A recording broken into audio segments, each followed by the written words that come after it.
Penguin keeps hitting it out of the park, with a continuation from last week's episode having Oz and Sophia being ambushed by the Maronis before Vic performs a ram raid and saves the day.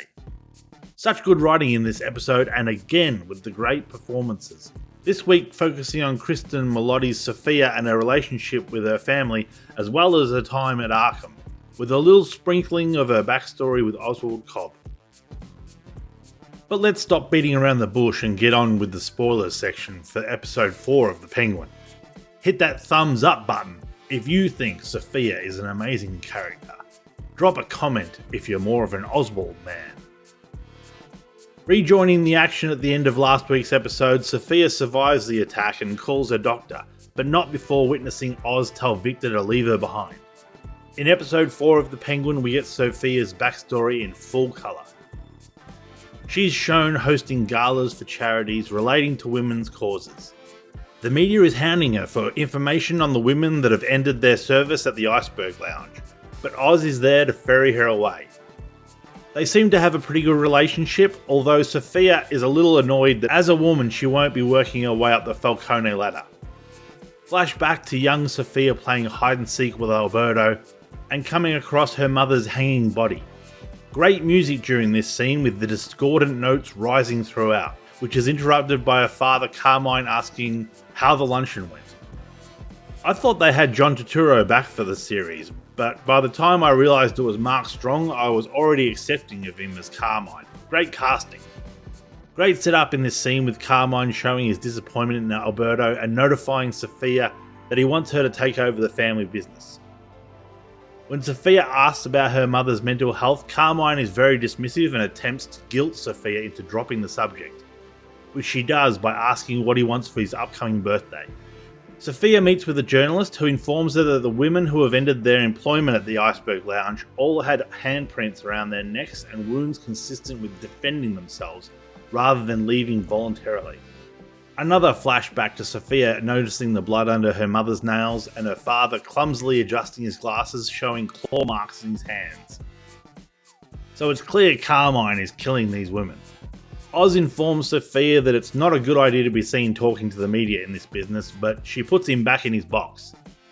You can see that this has cut Oz, because even through all of the prosthetics, Colin Farrell is doing such a great job. At Carmine's party, he asks to see Sophia and they have a back and forth about not talking to the press, and Sophia really puts her foot in her mouth. For some reason, she gives up the fact that she thinks her dad killed her mum. What a galoot! I guess she thought honesty was the best policy, but I call this oversharing. On the way home, Sophia is congratulating Oz for getting noticed by the family, but Carmine has one of the cops on his books, Kenzie, arrest Sophia on suspicion of the murder of the journalist and the hookers. The entire family is claiming that she had a history of mental illness ever since her mother died, and they want her held in Arkham until the trial, which is in 6 months. Brilliant performance from Kristen Milioti. You can really see the fear and panic as the truth of her situation dawns on her. During her induction to Arkham, they give Sophia the Rambo treatment with the stripping and the hosing and the dehumanization. But unlike John Rambo, Sophia has one additional cavity to search. It's particularly invasive. Is Dr. Ventress any relation to Asajj Ventress? Oh no, she's got a creepy Fruit Loop in the cell next door. Magpie. I'm annoyed already. Sophia gets her first introduction to Bliss in the asylum cafeteria. Geez, the loose loony reminds me of the kid from Frankenweenie, Victor. This Dr. Rush is creepy as all get up. Is his interest more than purely professional? So the hospital arranges for her to have another fight with Frankenweenie. This time Sophia is free and armed with a fork. What are they trying to do? See if she's violent? Seems a little unethical. If they wanted her to die, they could just arrange one-on-one fights until she loses. Not too hard. Frankenweenie gets a hold of the fork and babbles something about ending it and then stabs themselves in the throat multiple times. And that's the end of that chapter.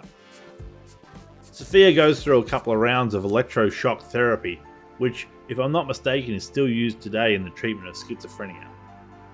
So Dr. Ventress has recommended that Sophia not be tried as she is unfit. so she won't be getting out having done her 6 months. Oh, thank God, Sophia finally killed that magpie. She was doing my head in.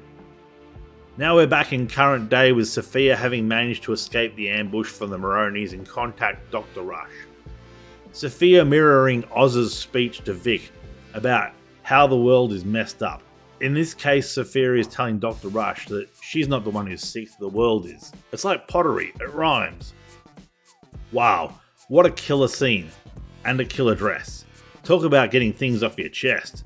Sophia interrupts Luca's speech by acting like a complete turd. It's funny though, because now we see that she knows she has nothing left to lose. Great delivery and great variety of facial expressions, really conveying the scorn that Sophia holds for her family. I'm actually a little surprised one of them didn't drag her out back by her hair, but oh well. It was a great scene and I loved every minute of it. At first I thought Sophia was taking the little girl out to kill her, but thankfully she was saving her from the fate that would befall the adults. Sophia had diverted the heating system, either the gas or the exhaust, back into the house and gassed the entire family in one fell swoop. With the exception of Johnny Vitti, whose window she'd cracked open the night before. And thus ends another brilliant episode of The Penguin. I'm giving episode 4 a 9 out of 10. I would have given it a 10, but some things just niggled at me a little too much, like Sophia oversharing her thoughts about her mother's death to her father, and the family just allowing Sophia to make fools of them at the dinner table, bringing the believability down a notch.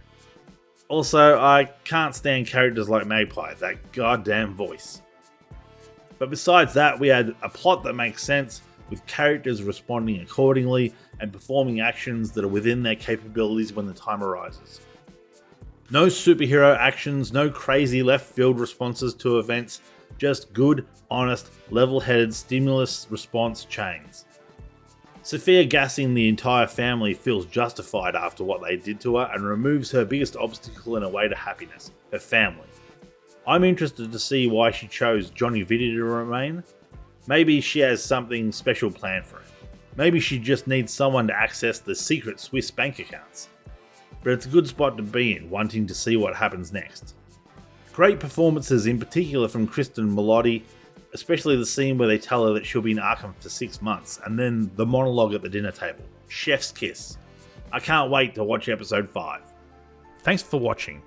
If you like what you saw, please consider subscribing. I release reviews occasionally when time allows, and a thumbs up would be a big motivator for further reviews. If you didn't like it, feel free to leave a thumbs down and let me know how I can improve in the comments below. Anyway, I'm Mixie, thanks for your time, and have a good one.